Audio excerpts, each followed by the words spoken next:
Are you needing a new capelet with a dramatic sized hood? Whether it be for cosplay, a Christmas outfit, a medieval costume, or just because you feel like you need one in your everyday wear, because why the heck not?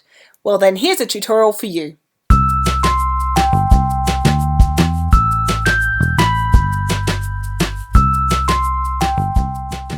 What you'll need: my free downloadable printable pattern.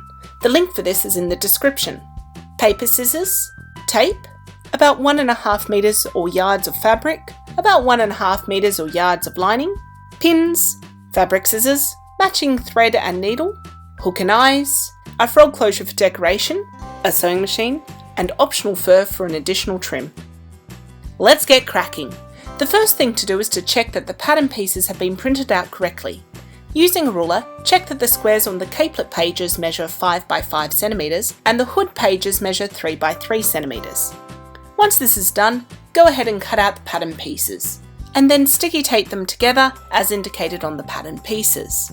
When you're done, you'll have one capelet piece and one hood piece. If the hood is a little long and dramatic for your own taste or for the project, at this point, take some depth off from the front of the pattern piece. With your pattern pieces, pin them to your fabric. With the capelet piece, make sure the first time that you pin it, it is on the fold of the fabric, as this will be the back piece. Cut these out. Then grab your capelet pattern and recut it not on the fold. These two will be the front pieces. Repeat these steps with your lining. Laying out your fabric, pin right sides together along the shoulder seam for the capelet, then on your hood, from the top centre, across and down the curve to the base. Then go ahead and sew what you've pinned, and repeat again with the lining. At this point, press your seams open with an iron. Now let's take a quick pause to talk about the optional fur trim. If you want to add this, remember that fur falls in one direction, and it's important to find that direction before you cut. You want your fur to be falling downwards rather than upwards, so find the direction, then turn the fur over and mark out your cutting lines. My trim is roughly 6 centimeters finished. As it's doubled over, that takes it up to 12 centimeters, and then I add a 1.5 centimeter seam allowance to each side, which brings it up to a 15 centimeter strip that I'll be cutting. I mark it up and I cut it out. Now we're not done yet.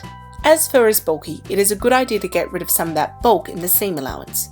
So using a clipper, remove some of that fur. If you don't have a clipper, then go around carefully with some scissors. Once that is done, fold it in half and pin it temporarily. Once you've figured out which way the fur is correctly falling from your two sides, lay that face down on the right side of your fabric. Then lay the lining, right side down, on top of that, pin and sew this together.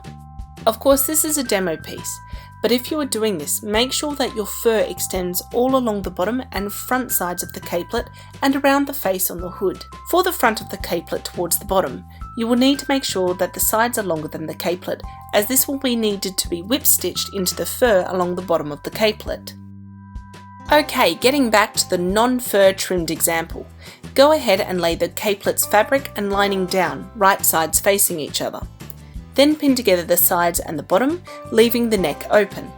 As a bit of a tip, start with the seams and the ends and then ease the fabric together. Do the same for the hood, pinning together the face hole.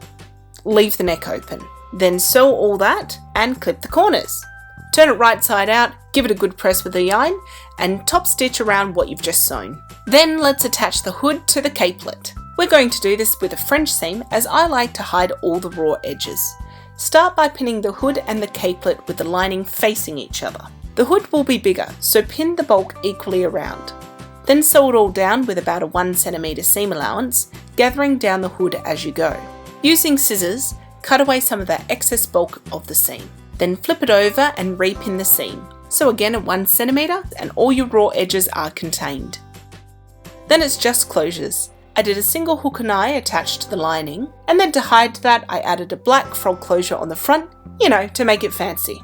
This is purely for decoration though, so do whatever you like. And then you're all done.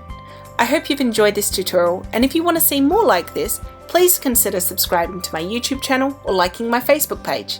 Thanks so much for watching.